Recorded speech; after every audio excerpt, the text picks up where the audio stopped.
All right, ninjas, welcome to the Action Athletics first NNL qualifier of season 7.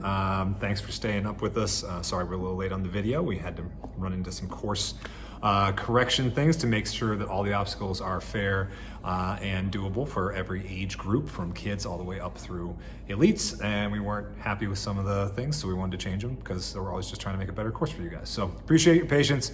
Wanted to get it right before we got it out. All right, we will see Ben here on the start platform. As always, we use the NinjaWorks timing system here at Action Athletics, and competitors will hear their 3 boops and beeps, and then they will make their way onto the course after the final beep. Obstacle number 1 here, we're calling the Skewy Steps. You'll notice those last 2 steps are a bit askew. That is to give you a clue as to how to do this obstacle. If you solve the clue, then you'll have a pretty easy time with it. This obstacle ends when the competitor touches the rope. So we're kind of giving you guys a layup here for that completing the first obstacle. We want to make sure everybody at least has 1 under their belt. So once you touch the rope, this obstacle is complete. It's a touch point obstacle. That leads right into rotation. Might be a little tough to see in the shot here, but when you do your course walkthrough, you will see that that rope is attached to a spinning stage 4 logo. So it's not just a straight rope swing. You will have to anticipate a little bit of rotation on that one to make your way onto the start finish platform for the next obstacle, which is the black box.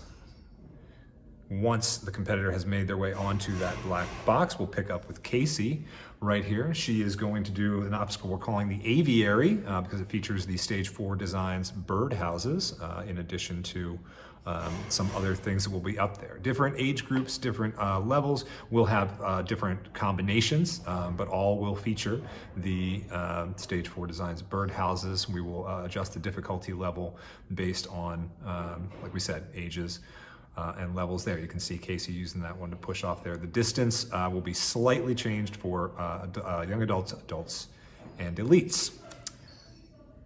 The start-finish platform for that obstacle is the Monster Tooth. You see her land on there, the angled platform, and athletes will get credit when they cross the plane, which is the top of the box there, and that will cause them to engage the next obstacle. And keep in mind, it is a start-finish platform, so you may not fall off. Okay.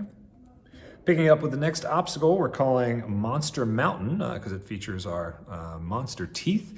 Competitors will make their way on the first section there, climbing underneath and reaching around, climbing up the backside, grabbing the first of many minions that will be featured on this course, and then making their way over the last monster tooth to the start-finish platform, which is on the back side. The distance on that obstacle will remain the same across all age groups, but it will feature slightly different holds for the elites. Next up, we're moving into the Stage 4 Space Program. Many of you who have done NNLs with us in the past might recognize some of these features. We've just moved them to the other side of the gym and not put them in the first slot as we did a couple years ago, much to the chagrin of some ninjas. So if you have finally stopped having nightmares about those moon rocks, they're gonna pop up again. They're just platforms on springs. They don't move as much as the Ride the Lightning from last year. We moved them back down, but they do wiggle around. They're on springs. There's only 3 of them, and you will make your way up into the finished platform that you see Casey standing on there. That is a finished platform, so you can just jump right off to the side and then make your way over to the next obstacle, calling the pizza cutters. There's a small platform in front of the trampoline that will be the start platform for this obstacle. And then competitors may use the trampoline with a single bounce or as many as they would like.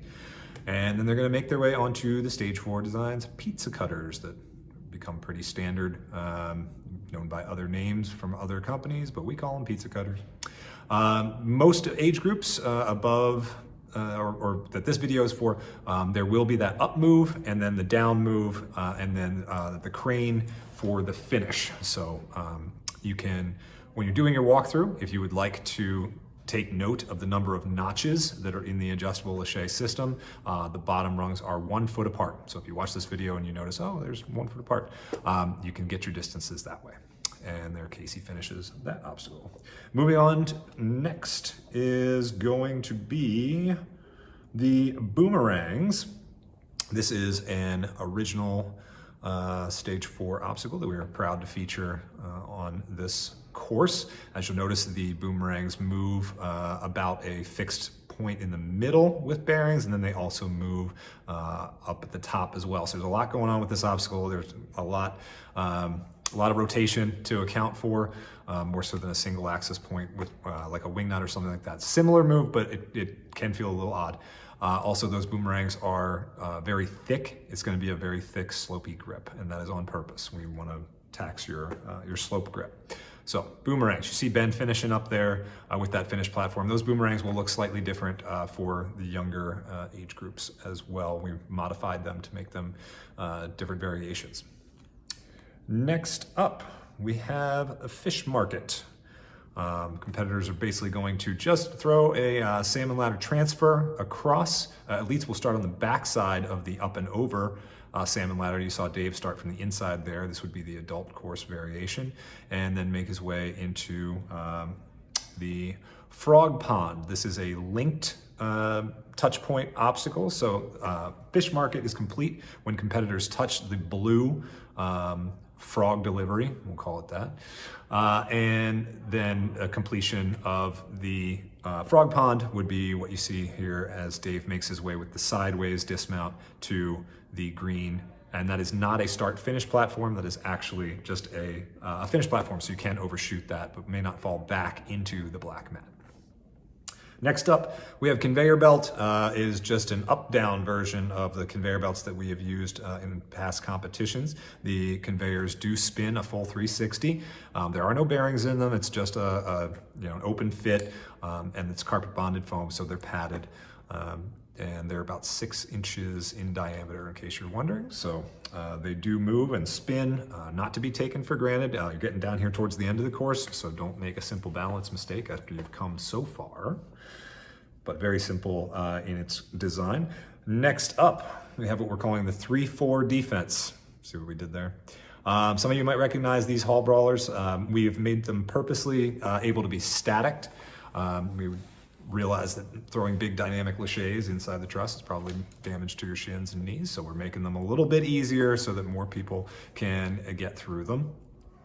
So they do spin a full 360 degrees, and they can be static, all 3 of them. Now, this is also a continuation obstacle with a touch point, so once they reach the final 4 in the 3-4 defense, you'll see Ben makes his way up to the UFO. So we're going smallest to largest with the UFOs, and we're calling this Stage 4's first contact. Apparently our space program was successful. So once you make your way through the 1, 2, and 3 UFOs, the finished platform is the green there. That's a hands-only obstacle from the start of the 3-4 defense all the way through to the end of Stage 4's first contact. Final obstacle is going to be the final climb. We're heading up to the angel step. You see James here sliding the angel step across and hitting the buzzer. That is 13 obstacles under your belt, should you make it that far. And we hope that many of you do. You will have 2 minutes and 45 seconds to complete this 13 obstacle course. So you get plenty of time on the course. Now, again, remember, there will be variations. This is just a general overview of what mostly the adults, young adults course will look like. We will definitely change things for our masters, and it will definitely be made harder for the elites. So, but now you have an understanding of what the general obstacles look like, the order, start, finish platforms, things of that nature. Be sure to ask questions during your walkthrough if you have any, and we will do that at the start of every wave. So we look forward to seeing you guys tomorrow. Make sure to be on time, and if you are competing on Sunday, note the wave change times. We wanted to be a little bit more efficient with the day and not keep you guys here so late, and also not make you wake up so early in the mornings. We kind of compressed everything in the middle of the day, so maybe you can watch a little bit of football and get a good breakfast before you come in. We will see you here this weekend. Hope you're excited, because I know we are.